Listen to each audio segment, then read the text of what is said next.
कुंभ मेला एक अत्यधिक महत्वपूर्ण हिंदू धार्मिक आयोजन है, जिसका आयोजन हर 12 साल में 4 प्रमुख तीर्थ स्थानों इलाहाबाद, प्रयागराज, हरिद्वार, उज्जैन और नासिक पर होता है।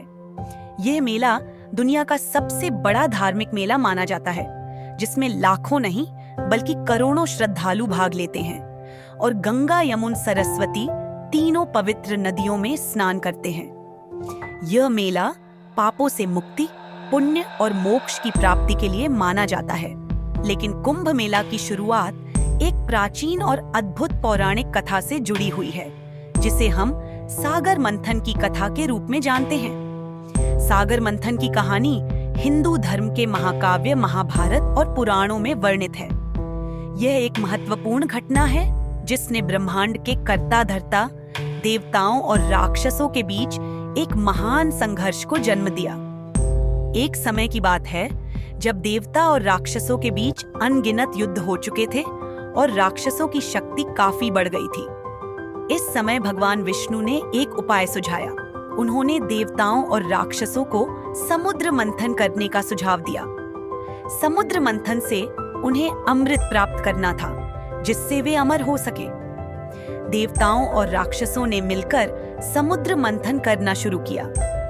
मंथन के लिए मंदिर पर्वत को मंथन करने की लाठी और सागर को रस्सी के रूप में इस्तेमाल किया गया। जब यह मंथन चल रहा था, तब धरती की स्थिति संकट में आ गई और देवता भगवान शिव के पास गए। भगवान शिव ने अपनी सहमति दी और समुद्र मंथन के दौरान उत्पन्न हुए जहर को अपने गले में समाहित किया। इस कारण उनका गला नीला पड़ गया और उन्हें नीलकंठ के नाम से जाना जाने लगा। समुद्र मंथन से अनेक अद्भुत रत्न, द्रव्य और भगवान विष्णु का मोहिनी रूप प्रकट हुआ। लेकिन सबसे महत्वपूर्ण था अमृत का कलश। अमृत का यह कलश देवताओं और राक्षसों दोनों की ही इच्छा का विषय बन गया। अमृत को प्राप्त करने के लिए देवताओं और राक्षसों के बीच युद्ध हुआ। इस संघर्ष के दौरान भगवान विष्णु ने मोहिनी रूप धारण किया। मोहिनी रूप के माध्यम से उन्होंने राक्षसों को भ्रमित किया और अमृत कलश को छीन लिया। भगवान विष्णु ने अमृत को देवताओं में वितरित किया ताकि वे अमर हो जाएं। इसी बीच राक्षसों को अमृत से वंचित कर दिया गया। इस पूरी घटना के दौरान अमृत का कुछ हिस्सा 4 स्थानों पर गिरा और ये स्थान बने प्रयागराज, हरिद्वार, उज्जैन और नासिक। इन 4 स्थानों पर अमृत गिरने के कारण इन स्थानों को पवित्र माना गया। यही कारण है कि हर बार जब ग्रहों का विशेष संयोग बनता है, तब इन स्थानों पर कुंभ मेला आयोजित किया जाता है। प्रयागराज यह स्थल गंगा, यमुना और सरस्वती नदियों के संगम पर स्थित है। यहाँ हर कुंभ मेला में लाखों श्रद्धालु आते हैं और पवित्र संगम में स्नान करते हैं। इसे त्रिवेणी संगम भी कहा जाता है। हरिद्वार गंगा नदी के किनारे स्थित हरिद्वार भी एक महत्वपूर्ण तीर्थ स्थल है। यहाँ कुंभ मेला हर 12 साल में आयोजित होता है और यह स्थान विशेष रूप से तीर्थ यात्रियों के लिए प्रसिद्ध है। उज्जैन में शिप्रा नदी के किनारे कुंभ मेला आयोजित होता है। इसे मध्य प्रदेश का एक प्रमुख तीर्थ स्थल माना जाता है। यहाँ भगवान महाकालेश्वर के दर्शन भी होते हैं। 4 नासिक गोदावरी नदी के किनारे स्थित नासिक में भी कुंभ मेला आयोजित होता है। यह स्थान महाराष्ट्र राज्य में स्थित है और यहाँ बड़ी संख्या में श्रद्धालु स्नान करने के लिए आते हैं। कुंभ मेला का आयोजन ज्योतिष शास्त्र के अनुसार निर्धारित होता है। विशेष रूप से जब सूर्य और बृहस्पति मकर राशि में होते हैं, तब कुंभ मेला आयोजित होता है। यह खगोलीय संयोग विशेष धार्मिक महत्व रखता है और इसे भगवान विष्णु के संकेत के रूप में देखा जाता है।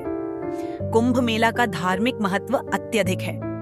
इसे हिंदू धर्म में पापों से मुक्ति और मोक्ष की प्राप्ति के लिए सबसे उत्तम अवसर माना जाता है। श्रद्धालु इस मेले में स्नान करके अपने पापों से मुक्त होते हैं और पुण्य अर्जित करते हैं। इसके अलावा यह मेला सामाजिक और सांस्कृतिक एकता का प्रतीक भी है, जिसमें लोग विभिन्न धर्मों, जातियों और पृष्ठभूमियों से आकर एकजुट होते हैं। कुंभ मेला न केवल धार्मिक रूप से महत्वपूर्ण है, बल्कि यह एक विशाल सांस्कृतिक उत्सव भी है। यहाँ पर तंत्र साधना, योग, ध्यान और धार्मिक प्रवचन का आयोजन होता है, जिससे सभी को आध्यात्मिक उन्नति की प्राप्ति होती है। कुंभ मेला को लेकर न केवल धार्मिक बल्कि सामाजिक और सांस्कृतिक दृष्टिकोण से भी कई पहलू महत्वपूर्ण हैं। यह एक ऐसा अवसर है जब लोग एक दूसरे से मिलते हैं, परस्पर संवाद करते हैं और हिंदू धर्म के आदर्शों को पुनः अपनाते हैं। विभिन्न अखाड़ों और साधु संतों के बीच धार्मिक बहस, प्रवचन और साधना भी यहाँ होती है। कुंभ मेला की शुरुआत एक प्राचीन और अद्भुत पौराणिक घटना से जुड़ी हुई है, जो सागर मंथन के रूप में इतिहास में दर्ज है। यह मेला धर्म, विश्वास और ग्रहों के विशेष संयोग के आधार पर आयोजित किया जाता है और यह हिंदू धर्म के अनुयायियों के लिए पापों से मुक्ति और मोक्ष की प्राप्ति का एक महत्वपूर्ण अवसर है।